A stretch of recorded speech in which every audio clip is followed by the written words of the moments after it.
तुम्हाला सुखी व्हायचं आहे तर सुखी होण्याचा एक मार्ग ज्ञानोबारायांनी सांगितला की माझं माझं सोडून द्या. मेरा मेरा कुछ नाही तेरा छोड द्या अहंकार आणि तुझे जव जव घडे तव तव संसार भय जोडे. संसार म्हणजे काय? संसार म्हणजे घर का संसर्दी ती संसार.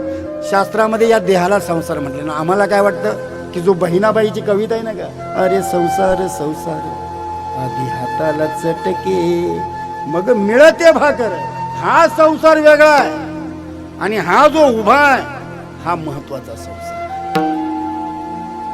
या हातामध्ये फक्त 31 मर्म असताना मारयती इति मर्माने. आपण म्हणतो नाही का गणपती बाप्पाने काय त्या गायीवर नाही का एकाच्या एक पान उडवलं आणि त्या गायीचा प्राण गेला. काही कथा येतात पुराणामध्ये, कारण ते मर्मस्थानावर लागते. तुम्ही हिंदुस्थानी चित्रपट बघितला का? हिंदुस्थानी कमल हसनचा हिंदुस्थानी चित्रपट आहे. म्हातारा आहे, त्यांच्याकडे अशी कला आहे इथं असं केलं तरी माणूस बेशुद्ध होतो, असं तर आपलं तरी बेशुद्ध का, तर त्यांना माहिती आहे मर्मस्थान. म्हणून चाले शरीर कुणाचे या सत्य प्रश्न विचारला, कोण बोलवितो हरी विण, दुसरा एक प्रश्न विचार.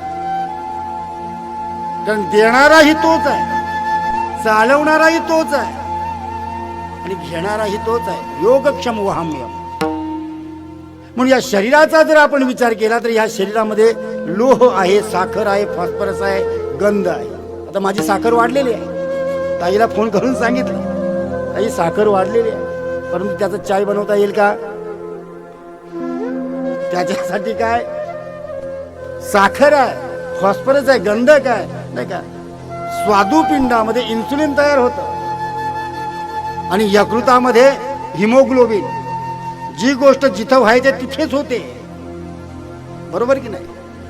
उलट सुलट होत नाही. याचं कारण काय? का या शरीराला कोणतरी बनवणार आहे. गीतेमध्ये भगवंताने सांगितलेलं आहे, हा जो तुमचा देह आहे ना हा बनवणारा मी आहे. यंत्र रूढानी माया ममैव अंश जीवलोके जीव भूता सनातना. हे सर्व तुम्ही माझेच अंश आहेत, परंतु तुम्ही माझ्याकडे न येता कोणाकडे जाता? मायेकडे जाता आणि म्हणून तुम्ही दुःखी होता.